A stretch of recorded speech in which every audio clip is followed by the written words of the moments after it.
You're listening to the BBM Global Network with 25 years in broadcast audio and video production. Our passionate team creates content and marketing for the world of Internet Talk Radio. If you've got a passion, come join us at bbmglobalnetwork.com.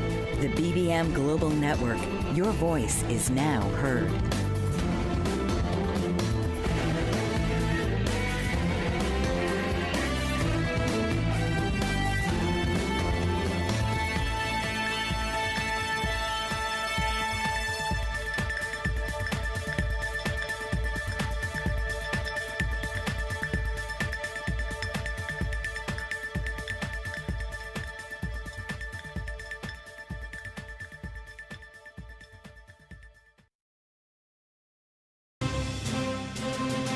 Welcome to Happiness Ninja Down Under with your host, Jamie Rose.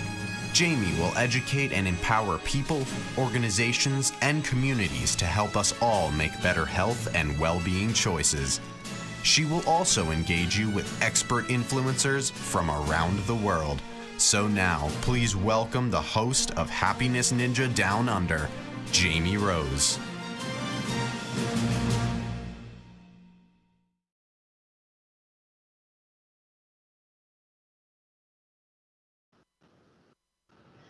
Hi guys, welcome to Happiness Ninja Down Under. This is Jamie Rose, your host for the series, and you're listening to Bold Brave TV live, coming to you from New York. I have a wonderful, wonderful guest today.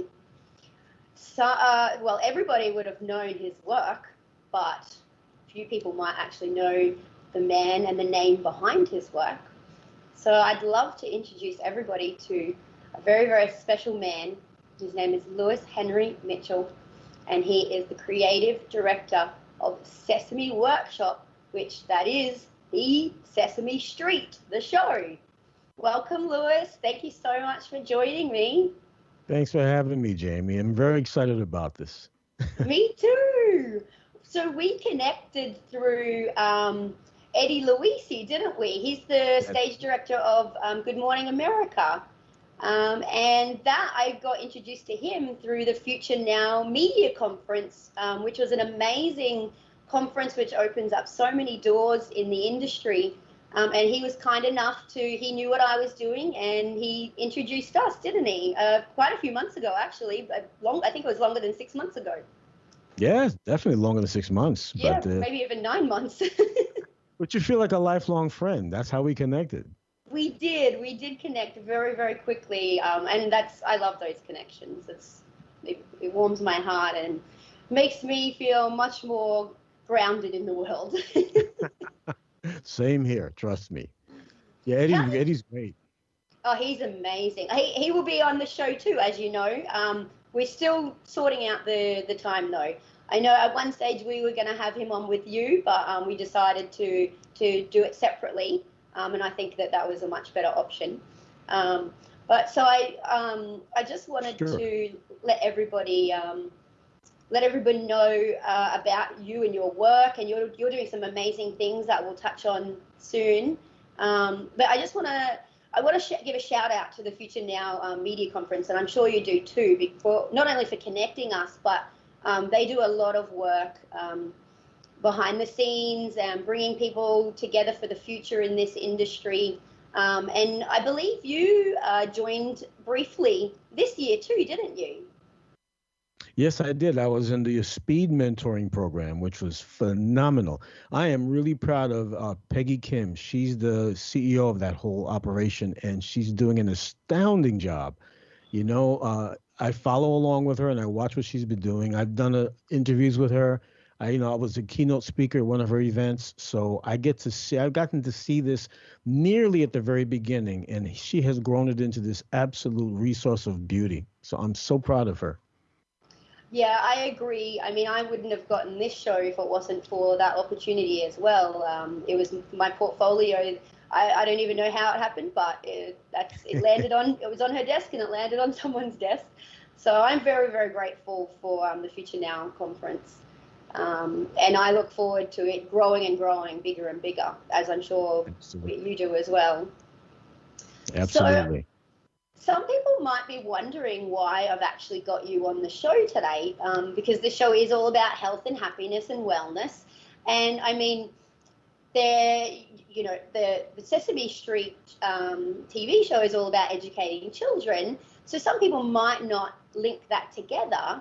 But what people probably don't realize is that you are the creative director behind some of the newer characters from Sesame Street, and they definitely relate to this topic. So would you like to touch on that a little bit? I'll let you introduce your work for yourself.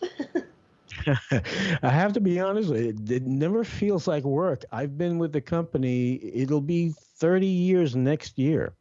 And not one day of that. I mean, I know it's work, it's important work, and it's very challenging work. I have to rise to the occasion constantly. But the thing is, I enjoy it so much. This was my dream from when I was a little kid, even though I wasn't thinking about, a career when I was 6 years old. Just seeing Jim Henson on TV, there was a moment when I saw him come out and he still had Kermit on his hand. I had never seen the performer with the puppet on their hand. So when I saw that, something happened to me. Jamie, I can't explain it. I usually say something snapped in my head that never snapped back. And that set me on a trajectory towards Sesame Street. Again, I didn't know, but my heart kept growing. I love the Muppets. I just love them so much. So in my job, I mean, I get to draw and play with the Muppets, Sesame Street Muppets in particular. And my exact title is the creative director of character design. That's specific. Everybody's a specialist up there, so we really focus in on our specialties. And believe it or not, as far as I'm concerned, it's probably one of the most vital parts of the company, because these characters are the face of the mission. They're exactly how we deliver this all over the world. Love them. I mean, the characters is indescribable. I mean, of course, I love them too, but the people out there, they belong to them. They don't belong to us anymore. Cookie Monster, Elmo, Big Bird, all of them belong to the world. And so I design all the new puppets now. It's one of the things that they added to my job description is I design all the new Muppets. So whenever there's something new is needed, they come to me. And it started out with Cammy. Cammy's from South Africa, and she started out as a hedgehog kind of little Muppet. She's adorable. I'm just in love with her. The thing is that she's HIV positive, and a lot of people in America did not like the idea that they thought we were making fun of or making light of HIV and AIDS. And this was the idea of the people in South Africa. When Sesame Workshop teams up with another country to do a co-production, it's not about what we want them to do. We listen very carefully. The research department is our stellar jewel. That's the jewel of our company, the research department. And they go find out what are the needs there. And sometimes the countries come to us, but if we see a need that we might be able to help meet, not to meet the need, but to help meet the need, we reach out. And the countries are very, very generous with the information. Once they see we're not there to take over, we have a very nice basic structure that we use to create the show. But we also listen very carefully about what would be the great cultural aspects that we can address and things like that. So whenever a new character comes, I get to do her. So I helped with Cammy. I didn't design her from scratch. The way that worked is that the one that did design the characters at the time, a man named Ed Christie, he was the chief designer for us. And he was designing Cammy and he was building her at the same time, but he was having a little bit of trouble knowing what she looked like from the front. He would send us a sketch, and it's usually like a 3/4 view sketch. Well, I needed to design the logo with all the characters introducing Cammy. She was right in the middle and center, facing the camera, looking right at you. So I called him. I said, Ed, I need to know what Cammy looks like from the front. He says, Louis, I'm still working on the Muppet. I don't know what she looks like from the front. So I said, look, I have to do this ad. There's a timeline on this. Can I just take a stab at it? And I'll send you the sketch, and you tell me if it works or not. He says, okay, no problem. I did the sketch. I sent it to him. And he says, Louis, this is great. Now I know what she looks like from the front, and I can finish the puppet. So that was my first foray into helping to design a character. I've done a lot of. Do you think that led to the role you have now? No, it didn't, because I got excited and I said, Ed, maybe I can help you with the rest, design more characters. And he said, no, that's my job. He was very protective. I understand 100% what it meant. And it's just that I thought I could help. And of course, I could help. But yeah, but no, I wanted to, respect his position because he worked directly with Jim Henson. He was one of the people that built, some of the key characters. But anyway, as time went on, they needed other characters. I did storyboards for some of the directors.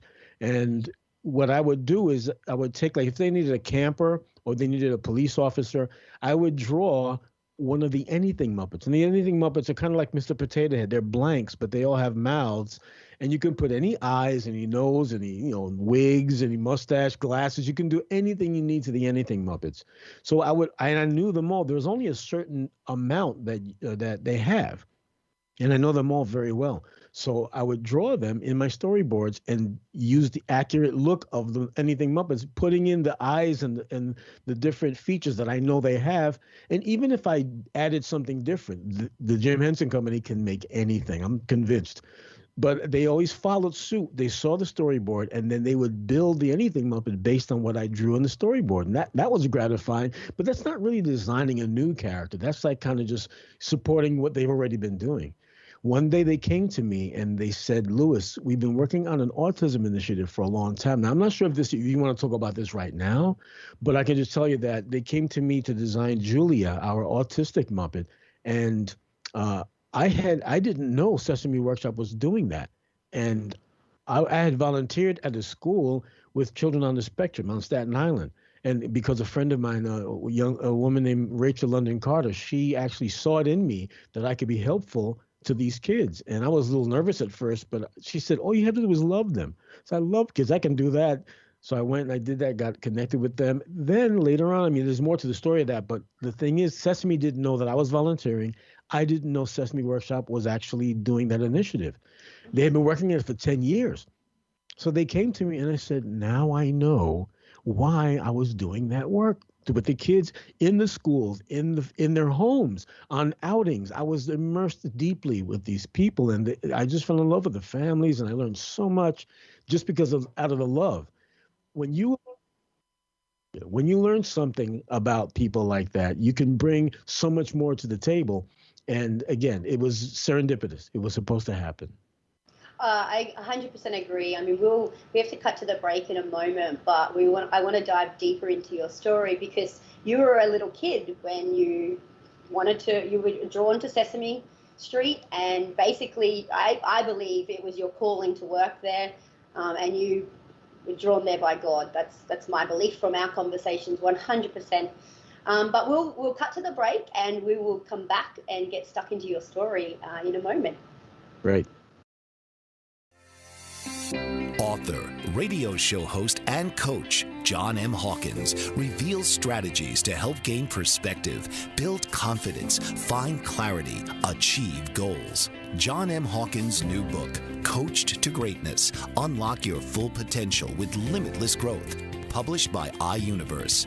Hawkins reveals strategies to help readers accomplish more. He believes the book can coach them to greatness. Hawkins says that the best athletes get to the top of their sport with the help of coaches, mentors, and others. He shares guidance that helps readers reflect on what motivates them, rediscover and assess their core values, philosophies, and competencies, find settings that allow them to be the most productive, and track their progress towards accomplishing goals. Listen to John Hawkins' My Strategy, Saturdays, 1 p.m. Eastern on the BBM Global Network and TuneIn Radio. Did you know that your beliefs create your entire reality, but it's the subconscious beliefs that do most of the creating? Belief shifter and life coach Shiraz can help you identify those limiting beliefs and eliminate them, often in a single session. It was almost instant, I had relief right away. Creating better health, relationships, careers, and finances. Let Shiraz help you step out of safety and into awareness. Definitely something's happening. It's like a flow inside. It feels good. Whether in person or online, Shiraz provides personal coaching, belief shifting. Visit Shiraz at energeticmagic.com or call 416-529-7429. Energetic Magic on the BBM Global Network, Tuesdays at 7 p.m. Eastern. Find your greater happiness. Be well. Be aware. Be magical.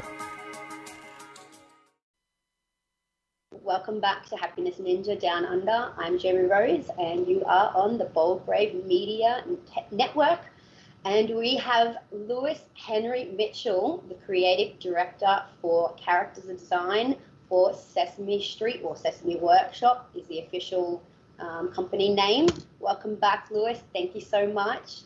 We were just starting your journey into how you got involved with Sesame Street and some of your work there. And I really want the listeners to understand that you were called to this, and you created this for yourself through your love for the show and the Muppets and all of it. And then you've had some amazing experiences prior to that and throughout your time with Sesame Street. Now, something that you told me once was that you had a great love and admiration for Martin Luther King Jr. And that come, I believe, from your mother's influence. Would you like to share the story of that? Because it's pretty incredible what happened. Sure, absolutely. I love telling that story because whenever I tell it, even I can't believe it sometimes, but I know it happened. So, of course, Dr. King means so much to so very many people all over the world. And when I was 8 years old, I really didn't know. I mean, I heard his name, but I didn't pay attention because I'm 8 years old, or was I 6 maybe? That was 8 when he was assassinated. But anyhow, because I was very, very, very close with my mother. And I was playing in the living room, probably some puppets or something like that, or drawing. She was very encouraging and made sure I had tools and toys to play with that were going to educate me in the things I was interested in. But anyhow, there was a program on TV. She was watching. She was doing her usual knitting, and all of a sudden, she gasps and she starts to cry. And I said, "Mommy, what's wrong?" She said, "Oh, no, a very important man, they just said that he was killed." I said, "Well, who's that?" She said, "Well, his name is Dr. Martin Luther King Jr." And I'd heard his name, but it didn't mean anything to me at the time. I was 8 years old and I wasn't plugged in, obviously. So I said, "But why are you crying so much?" No, he's very important. He was trying to do a lot of good things for a lot of people, and, they killed him. And she just started crying some more. I mean, not sobbing, but, Mom was so strong. But she had a tender heart, and it showed. So anyway, that stayed in my mind because it was a mark, like something that means that much to my mother. She didn't know him personally, but he touched her heart so much. So anyhow, as time went on, whenever I heard his name, I paid attention. It was like a light that went on, or like a bell that rang whenever I heard his name, and I pay attention. And as time goes on, I become a father, and of course, I've already collected so many of his books. And I had also found what I believe is his greatest sermon. It's called The 3 Dimensions of a Complete Life. And I highly recommend people to actually, if you can find it online, to watch it. Reading it is beautiful, but to watch him deliver it, it's a whole nother thing. Now, the thing is that I was holding my son. He was like just a few months old. And I'm watching it because on the anniversary of his assassination, or on his birthday, they would show a lot of programming on television back then. So I always watch, even though I was sad about that April 4th, in 1968 was the day he was killed. And April 15th is his birthday. So I would watch both. I didn't want, but it was so great to hear because they played things that you don't normally get to hear. One day in particular, they're showing him and he's speaking and he's saying the most amazing things I had ever heard. And this is supposed to be a sermon, but he's giving this like he said, if you are a street sweeper, you should sweep the streets. He said there's no such thing as, if your job is legitimate, if it's, it's noble work, you should do it with pride no matter what it is. And if you say you're a street sweeper, you should sweep the streets the way Beethoven wrote music, or the way Shakespeare wrote poetry. And I never heard anything like this in my life. So how can you think that way being a street sweeper? But he made it sound legitimate to me. Then he said the thing that had, to this day, it just knocked me into another place. He said, whatever you do, you should do your job and do it so well that the living, the dead, or the unborn couldn't do it any better. At first, that sounds like competition, but it's not. It's about you bringing your very best to what it is that you do. Not thinking about, competing with anybody, but knowing that you can bring the very, very best of yourself. Prepare yourself. Do it. That's what all those things meant to me. I'm holding my son in my arms. I'm telling him, Michael, did you hear what he said? Of course, he's sucking his thumb. Somehow I think he heard it because my son has done very well for himself. But the thing is that it just meant so much to me, and it stayed with me to this day. So anyway, when his birthday was going to become a holiday, I said, oh my goodness, I have to somehow try to be involved with this. And I was working at a place called McCaffrey McCall Advertising at the time. And I had a tremendous, it wasn't my boss, it was my boss's boss. His name was Bruce Montgomery. Really wonderful man, just a champion and very tough. Even though it was an advertising agency, he would not let the clients step over him. He says, no, you came to me to give you expert advice. Your advice, if you didn't need me, your advice would be enough. But you're here and you're going to listen to what I have to say. Bold, really. And the thing is, they loved that. So the thing is, I went to Bruce and said, Bruce, Dr. King's birthday is about to become a national holiday. Well, semi-national, because at first not everyone accepted that. But the fact that it went through, and there were going to be many states that participated in this. So I said, he means so much to me. I have these ideas that I worked on. I would like very much to show you. So he let me show him. It was 2 booklets, one about Dr. King's life as a child, and then another one about the King Center itself. And then I had 3 posters. What I wanted to do was create these as resources for schools all over the country, and just, to get them out free if it was possible. And the reason I wanted to do this is because as I was watching The 3 Dimensions of a Complete Life, it turned out that Dr. King was talking to children, I think in junior high school. I'm saying, you mean he saved his very best? He's talking to kids? That just touched my heart, that he believed in children so much that he gave them his best work. And that just meant so much to me. So of course it put even more of a commitment toward children in my own heart. So anyway, I showed Bruce what I had to do, what I wanted to do. And he said, this is very good. You have to show this to the King people. I'm flying you out to Atlanta. And I was not expecting that. I said, really? It's all right. Well, I'll go to Atlanta if you think it's worth me bringing it to them. He said, absolutely. I want you to show them what you have to offer. And I want you to tell them that we are going to pay for everything, the printing, the distribution. So I can continue this after we break. Sure, no problem. We do have to break, and we will come back to this story in a moment. So stay tuned. It gets even more interesting. We'll be back in one moment. Are you struggling to care for elderly parents or a spouse? Do you wonder if being a caregiver is making you sick? Are you worried about taking time off work to care for elderly parents and balance work, life, and caregiving? Has caregiving become exhausting and emotionally draining? Are you an aging adult who wants to remain independent, but you're not sure how? I'm Pamela D. Wilson. Join me for the Caring Generation radio show for caregivers and aging adults, Wednesday evenings, 6 Pacific, 7 Mountain, 8 Central, and 9 Eastern, where I answer these questions and share tips for managing stress, family relationships, health, well-being, and more. Podcasts and transcripts of the Caring Generation are on my website, PamelaDWilson.com, plus my caregiving library, online caregiver support programs, and programs for corporations interested in supporting working caregivers. Help, hope, and support for caregivers is here on the Caring Generation and PamelaDWilson.com. The opiate epidemic has reached crisis levels, and with so many families affected by addiction, opiate-related drug overdoses, and death, the time is now to have a real constructive conversation about addiction that could lead to better prevention, treatment, and recovery. Alan Charles, author and keynote speaker on drug abuse and prevention, presents The Alan Charles Show. Alan brings a message of hope, sharing his unbelievable story of surviving a 24-year addiction to cocaine and and highlights from his memoir, Walking Out the Other Side, an addict's journey from loneliness to life. His raw honesty and courageous heart breaks the stigma of addiction and offers a unique perspective into the mind of an addict. Join Alan each week as he brings his listeners to a true understanding of the grip of addiction. It is only with this understanding that we can begin to heal.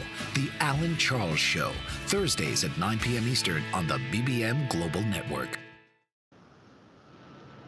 Hi guys, welcome back to Happiness Ninja Down Under. This is Jamie Rose and you are listening to Bold Brave TV live, and I have my special guest Lewis Henry Mitchell here. He has been working at Sesame Workshop or Sesame Street for nearly 30 years. Sorry Lewis, we got cut off before. You were just telling an amazing story. So the agency you worked for, they were about to pay for you to, was it to distribute or to go somewhere? I'm kind of lost where we were at there. No, that's okay. I'm not. I got it in my heart. But so Bruce Montgomery, my boss's boss, who really took me under his wing, said, I'm going to send you to Atlanta to show these materials to the King people. It was 2 booklets, one about his childhood, one about the King Center, and then 3 posters. And they were illustrated posters, things that I drew pencil drawings of Dr. King. And then I put these graphics around it. And they were supposed to be distributed to schools, whichever schools were participating. And I had already written to schools once I got the permission from Bruce. I started writing them to let them know what I'm planning to do. And the response was tremendous. They were so proud of me. But anyway, I ended up flying to Atlanta, and I said, this is really something. I couldn't believe it. So, and where I went to go and stand in front of Ebenezer Baptist Church, where Dr. King used to give sermons, and it was just so great to be there, standing there. He was there, and I was, at one point he was there giving sermons, and it was so exciting to see that door, to know his hand was on that door. Then about a half a block away from there was the home where he grew up. So I got to go for a tour there. It's like a museum now. So I went inside again, just getting that essence of Dr. King. Then of the meeting, so I went to the King Center, which was again a short walk from there, and I waiting in the conference room. Several people came out, and one of them was Dr. King's sister. I believe her name was Bernice.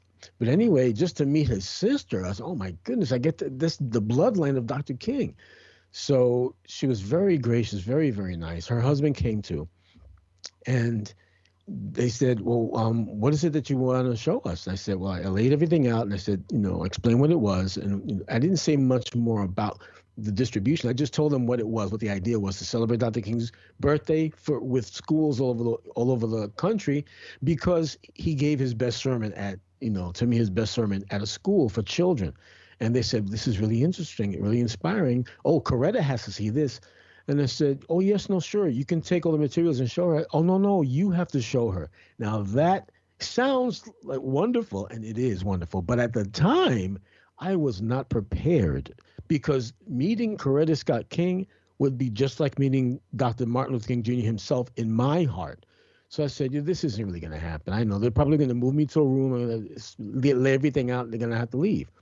So anyway, they went away. And then another young lady came in and said, no, Mrs. King's not feeling too well right now. Can you keep your presentation to 2 minutes? I said, oh, I can do it in 1 minute, because I couldn't imagine standing in front of her for 2 minutes. I was already so nervous. And then she said, I'll be right back. And she went away. She came back and she said, come with me. She's escorted me, and we're going down this dark hallway, and I'm thinking, well, it's probably a big conference room that they're going to leave me in. If she comes, who knows? So we turn the corner of these 2 doors, and there she is at this big, grand desk, looking as beautiful, even more so than I imagined. But I mean, you could tell she wasn't quite feeling well, but she took the meeting, and she was very, very gracious. But she had a little bit of an edge to her. So she says, all right, young man, what do you have to show me? So I said, well, first of all, and I started going on about how much she means to me, how much Dr. King's work has influenced me, and how I've been able to become like an art director and advertising agency as an African-American man because of all the work that they had done. And, so I had to say something to her. And she said, well, thank you very much. Let me see what you have. So I laid everything out for her. And she was looking at everything, and I was explaining it, and I got it down to about a minute, and her assistant was right there. So And that's the one that told me to keep it to about 2 minutes. I did it under 1 minute. You're feeling the pressure. Oh my goodness, I can't describe it. I can't put it into words.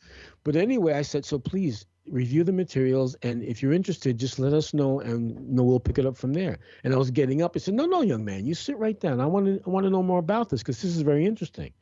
So I looked up at her assistant, and the assistant kind of shrugged her shoulders. Yeah, you got to stay now. So I stayed there. I explained more what I did at the agency as an art director and everything, and how much Dr. King meant to me, and why I chose certain images of Dr. King and to do the illustrations. So she said, all right. Again, she was very gracious, but then she went back into that edgy voice. All right, how much is this going to cost me? I said, oh, no, Mrs. King, you don't understand. The agency that I work for at McCaffrey McCall Advertising, we're paying for everything. They're printing, the distribution. All we need is your blessing. She says, wait a minute, you mean you came here just to ask for my blessing on a project that is already funded? I said, Mrs. King, with everything you and your husband already did for this world, we are so late in giving back, and this doesn't even come close. But if with your blessings, at least it's a drop in the bucket. I said something like that. She looked at her assistant and said, you make sure this young man gets anything he needs. She said, I can't believe you come in here and all you want to. And she just lit up. Like she didn't even look sick anymore. This is the part where I get choked up, and I have to really work hard not to lose it here, because this is one of the greatest moments of my life, to be honest with you. And I'm already welling up. But her assistant walks out of the room, and she's looking at the drawings. Like I said, I drew 3 posters. And even though there were comps, I worked very hard to take pictures of Dr. King that I really loved, but they weren't very high quality pictures. So I used several other pictures to make sure I could render them really well. And of course, he means so much to me. I put extra love into each drawing. She looks at those drawings and she says, you know something, young man? Then she looks me right in the eye. She said, these are the greatest drawings of my husband I've ever seen. Amazing. If I could put that in a bottle and give it to everybody in the world so that they could feel what I felt at that moment, that kind of validation, you can't buy it. You can't go to school for it. All you do is receive it. And again, it was just my love for Dr. King and what he's done for us, and how I wanted to just give back a little bit.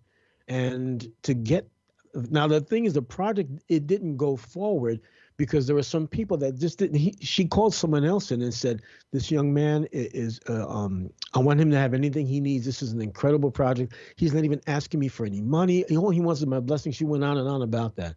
And some people were a little jealous about that, to be honest, because I was 25 years old at the time. And they think, how did this kid get in here and get carte blanche from Coretta Scott King? What's going on here? They couldn't believe it. And to be honest with you, the project fell apart. It really did. But the thing is, yeah, it is. It is a shame, because it would have been good for a lot of people. Although, no, his name is still going all over the world. But I wanted to be part of that. Later, and it took me years to understand something. And again, it's like you say, sometimes, we're here to enjoy this life, to keep building this life, to do the things that we are here to do, we're called to do. As an artist, I know I always needed some kind of, encouragement and validation. My mother was always the one to validate me, but mothers kind of are supposed to do that. Not that they all do. My mother was the champion of that. But it's nice when other people give you that kind of encouragement and validation, and to hear something that magnanimous right from the lips of Coretta Scott King, the one that was right there with Dr. King doing all that work, making it possible for him to do all that work, and for her to look me in the eye and tell me something about my work to that degree was one of the greatest, if not the greatest, validation of my entire career in life. So even though it didn't happen, I learned later on, I really believe it was divinely ordered that I would receive that level of validation, so I would know beyond the shadow of a doubt that I was on the right path, moving in the right direction. So that's that story. I have others, but to me, that one is the one that reaches down into my heart the most. So I definitely agree that it was a divine calling, 100%, for something so amazing to happen. And I find it interesting, the fact that you talk about other people that were jealous of that, and yet they were not, they're coming from their space, and they're not realizing that that was exactly what you needed to project you on the path of where you ended up. Yes. If you hadn't received those words, who knows what would have happened? Because from the discussions that we've had and what you've sort of touched on right now, you were kind of lacking in that self-belief in yourself. And for that important person to validate you, like it does have a profound effect. We only need one person to validate us, really, often. Sure. And then we can find it within ourselves to continue validating ourselves. I mean, I believe it is in us, but it has to be cultivated. It has to be cultivated because in and of itself, it's not enough. Yeah. And I do believe this too. People always say that to me. What would have happened if you never got to meet her? Where would you be? And again, because we're talking about divinity, it's divinely ordered. I really believe that it wasn't, I mean, again, I don't believe I made this happen, but certainly I stayed on my path. I stayed on the path that I believed in. I stayed on the path that my mother validated me on when I was very, very young, still in school, trying to figure things out. And because I stayed on my path, the path that was revealed to me, I didn't choose it. It was revealed to me. It was shown to me that this is where I belong. I stayed on it. Now, other people, including my father, didn't want me to stay on that path. They didn't, an artist, come on, you're not going to, for different reasons, some of them were really ridiculous. Like I'm a male. Artists are going to, and because I'm African-American, that was the biggest one that people kept trying to throw in my face.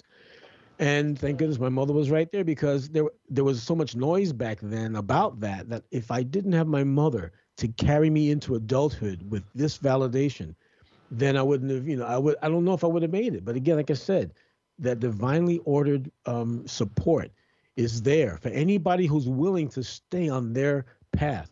Now, on the path that I was on, and I believe on the path that anybody's on, if you stay on your path, you're going to get challenges, and there's a lot of joy there, but there's going to be challenges and sometimes hardships. But the hardships and challenges you find on your path, they're to refine you, they're to cultivate you, they're to give you the wisdom and the understanding of how to continue to move forward. If you're on a path that someone else chooses for you, you're going to get hardships and you're going to get a lot of challenges, but those are just going to beat you up and discourage you, because it's not your path.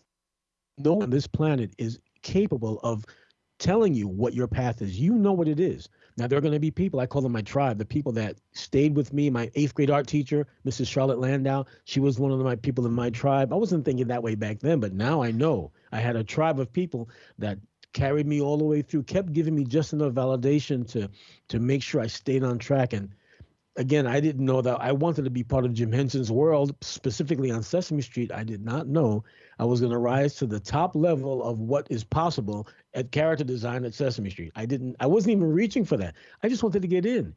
But because I stayed on my path, the doors started opening. Sometimes with challenges, other times with just a lot of wisdom, but always validation just to keep going, and that's what I did. In fact, I have a sticky on my desk. It's my mother's phrase, just keep going.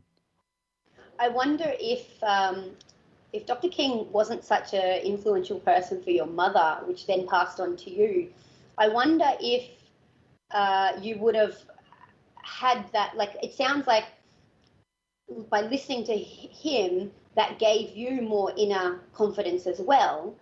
And then meeting his wife gave you even more. Yes. Because, like, so when to go back to what you said earlier, he was talking about, even if you're a street sweeper? Yes, street sweeper. I had garbage truck in my head, and I was like, that's not what you said, though, but it was similar. Yeah.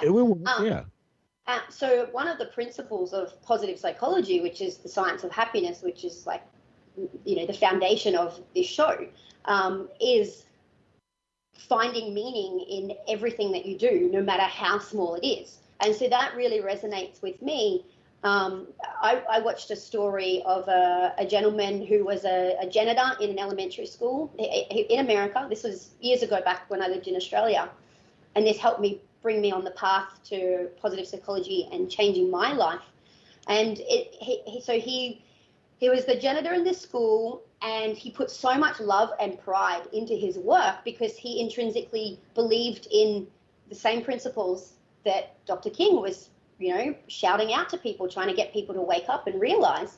He just knew. He didn't look at it as like, oh, I'm just a janitor, like what society has, taught us to sort of view it as.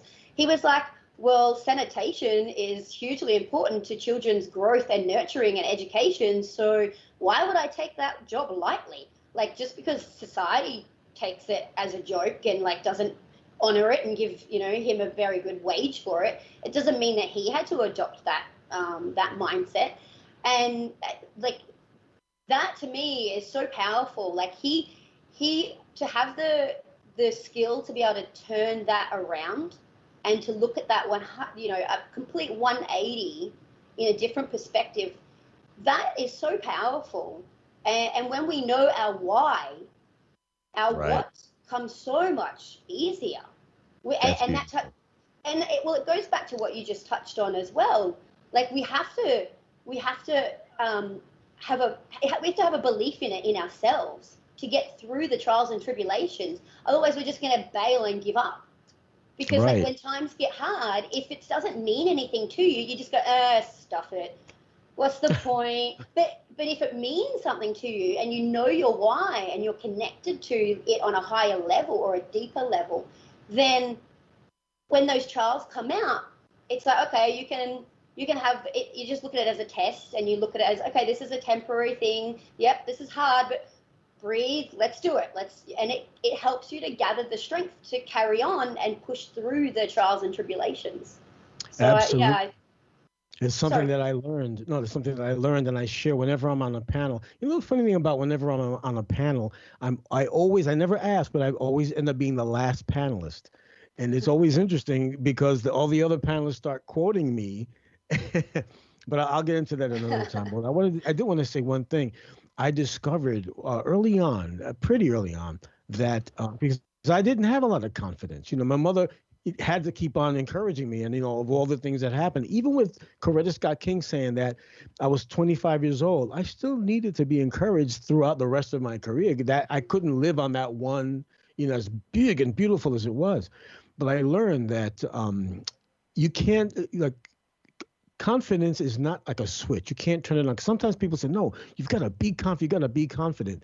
Believe in yourself. How do you do that? You can't just flip a switch. But I learned it's not that you try to be confident. You have to be committed.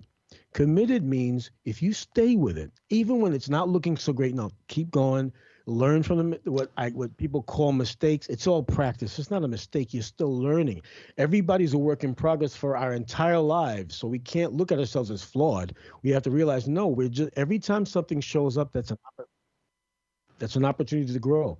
So if you make a commitment, you stay with it, even when things are not working so well, you will cultivate confidence. Confidence is cultivated from commitment. You keep doing it. After a while, you're going to get better, and then you will see that you're better at what it is you were trying to do. That's where confidence comes from. So it's not a switch. It's cultivated like a plant. You have to feed it, grow it, and have patience. Beautifully said. And that is exactly why you were on this show with me. We have another break to cut to, guys, but we will be back very, very soon. Have you ever felt like no one is listening, or you're not getting the honest attention you deserve? Do you even know the kind of attention you want or need? You are not alone. Alice Aspen March is here to help. Thanks to Alice, through her epiphany and research over the word attention, there are solutions to the attention dilemma.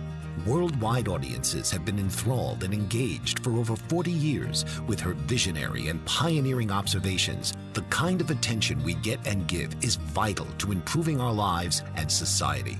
Alice and her weekly guests review game-changing insights for transforming and improving our understanding of attention, providing techniques for creating healthier and empowering behavior. Get a new perspective on a mainstream word. Tune into Why Our Attention Matters for fresh and thought-provoking conversations every Tuesday at 3 p.m. Eastern on boldbravemedia.com and the TuneIn Radio app. Mike Zorich, a 3-time California state champion in Greco-Roman wrestling at 114 pounds. Mike, blind since birth, was born in Hartford, Connecticut. He was a 6-time national placer, including 2 seconds, 2 thirds, and 2 fourths. He also won the Veterans Folk-Style Wrestling twice at 152 pounds. In all these tournaments, he was the only blind competitor. Nancy Zorich, a creative spirit whose talents have taken her to the stage and into galleries and exhibitions in several states. Her father, a commercial artist who shared his instruments with his daughter and helped her fine-tune her natural abilities, influenced her decision to follow in his footsteps. Ms. Zorich has enjoyed a fruitful career doing what she loves. Listen Saturday mornings at 12 Eastern for the Nancy and Mike Show for heartwarming stories and interesting talk on the BBM Global Network. Welcome back to Happiness Ninja Down Under. I'm Jamie Rose, and you're on the Bold Brave Media Network. This is our last segment for today's show, and I have the wonderful Lewis from Sesame Street here with me. And we're just talking about the difference between confidence and commitment, and how commitment leads to confidence. And that brings us really well into what I would like Lewis to wrap up the segment with. So you've been working on some amazing stuff outside of Sesame Street, from my understanding, and you have a special project that you've been chipping away at for quite some time now. It's called Spirit Storm School. And would you like to let the audience know what that's all about? It's not launched yet, but everything is coming along nicely for a launch next year, I believe. That's right. In 2022, I believe in either the fall or maybe even the summer. I'm not sure. But it's something that's different because I went to art school, went to the School of Visual Arts, and it was great. And I do see a lot of art schools offering many different things. But the Spirit Storm School is a different approach because it's what happens, what should an artist do before they start applying themselves to the art. That's why this school can talk to any art form. You're a dancer, you're a chef, you're a writer, you're a painter, you're a photographer, whatever field of art you find yourself in, there's a life. I call it the art life, the life you live beforehand so that you can be free to do what it is. There's so many out there discouraging or confusing or derailing, all kinds of things can happen, but you have to build a fortitude within yourself because every creator is necessary. I mean, every person is necessary, but as a creator, we're reminding people that we're capable of generating beauty and to let people remember, you know what, we can create, we can do things. A lot of destruction's out there. We hear a lot of bad news and we see a lot of bad things happening, but human beings are capable of the most extraordinary beauty. And that's where I want to remind people, look, everybody's an artist. It's really your life that's the art. And what you do is the result of it. So my drawing and my piano, I play the piano, I write, and that's the result of my art. That's not my art. My art is my life itself. And if I think about it that way, I put a different spin and pay different attention to it. So the Spirit Storm School is really just about making sure people remember you don't need permission to do what it is as an artist. But you certainly do have to free yourself. You have to put in your mind the fact that you're on a journey. The journey never ends. You know, as long as you're alive, the journey will never end, and you'll be able to express yourself purely and freely, because that's really the only way to really do art is to be unbound. You know, to not to be relentless, but to certainly make sure you're free to create. So it's a school to teach people art or to allow artistic creativity? This is the phrase that I use. This is the vision statement. The Spirit Storm School is the intimate practice of creative fulfillment through guided self-education. You can't teach anyone how to be an artist, but you can teach them how to free themselves to be the artist and how to live the layers of life to help you do it right. Beautiful. And so is it for adults or children or all ages? It doesn't matter. Anyone who just wants to get creative. Yeah, the answer to that is yes. I have parts of the program for preschoolers. You don't have to teach kids how to be artists. They're already artists. You got to protect them. The elderly, they need to be reminded you have so much experience and value. And everybody in the middle, there's a different program for each level of life. So that's the approach. Wow. Okay, that's really exciting. So is that going to be in New York or? Well, it'd be online. At first, I wanted to it's see if online. I could find brick and mortar, but because when I had a thing called the Tribe Sessions, people were coming from all over the world, from Asia and France, just to hear me talk to this small group. I said, I want to be able to reach the world. Okay, cool. An online art school. I love it. That's phenomenal. All right. Well, we would love to have you back on the show when you have that launched, and we can share even more with people. We have come to the end of the segment, so we have to wrap up now, but thank you so much for joining me. This has gone really quickly, and there's so much more that we could have dove into, but that's okay. We'll get into it next time we have you on the show. Thank you so much, and we'll tune in next week, guys. Take care. This has been Happiness Ninja Down Under with your host, Jamie Rose. Tune in each week and join the conversation as Jamie highlights the true power of the human mind to create a thriving world. Right here on Jamie Rose's Happiness Ninja Down Under.